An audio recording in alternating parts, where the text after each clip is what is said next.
I have never felt safe in my own home, not since that night. The night everything changed. It started with a noise, a faint shuffle outside the window, almost like the wind, except it wasn't. My little brother, just 10, was always braver than I was.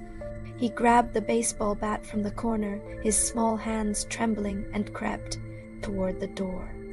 I followed him silently, my heart hammering in my chest. My mother slept upstairs unaware. The noise came again, a whisper, a scratch at the door. My brother froze, eyes wide, clutching the bat tighter. "I'll handle it," he whispered, trying to sound braver than he felt. I wanted to stop him, to tell him to hide, but it was too late. The door burst open. Dark shapes moved too fast for my eyes to follow. Shadows that weren't shadows, humans but not quite human. They pushed past my brother. He swung the bat wildly, screaming. One of them caught him, slammed him against the wall. I couldn't do anything. I screamed, but no sound came out. The shapes moved fast, silent, lethal. My brother fell, the bat sliding across the floor as a shadow leaned over him. And then it was gone, carrying him, leaving blood in its wake. I can still see the look on his face, terrified, betrayed, as if he knew he was already too late. I ran upstairs to my mother. "Call the police," I shouted, but she froze. She never saw them, never heard him fall. All she heard were my screams, and then she screamed too. That night I didn't sleep, not for years, not really. Because after that the darkness didn't leave me. It followed me into my bed, into my room, into my body.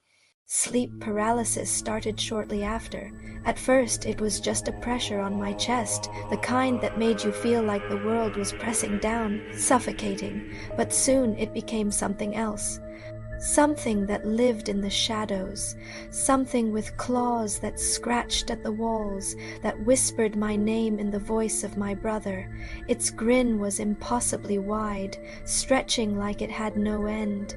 Its eyes, black pits, looked right through me, feeding on the fear I could never shake.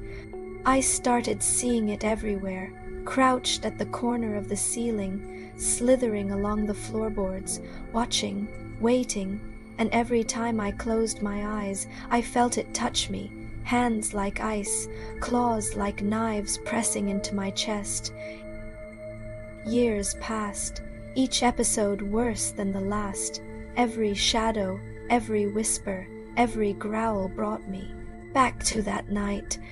I could feel it reaching for me, making me relive the helplessness. And then one night it went further. I woke in the middle of the night, paralyzed as always, but this time I wasn't alone. It crouched at the foot of my bed, taller than ever, its grin wide enough to swallow the room. Its claws tapped the floor like a drum, low and wet growls vibrating through the walls. And then I saw her, my mother, standing in the corner, trembling, wide-eyed. Her face wasn't right. Her eyes were hollow. Her mouth moved, but no sound came out. The shadows had twisted her into something I couldn't recognize. The demon was whispering in her voice, calling to me, "Do it.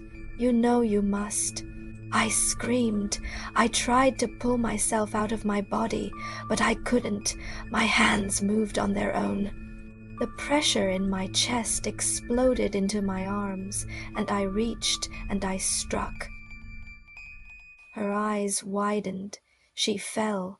Blood pooled around her like a dark river. I fell to my knees, finally moving, finally able to see. But she wasn't the demon. She was my mother. My hands were covered in her blood, and the growls were laughing. I screamed, but no one heard me. The shadows receded, leaving only me, shaking, soaked, hollow, and I realized it doesn't stop. It never stops. It waits, and tonight it will come for me again, because the thing I thought was outside that night, the thing that killed my brother, was never gone. It's in my house.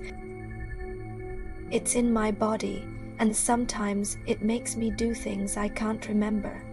Things I will never forgive myself for.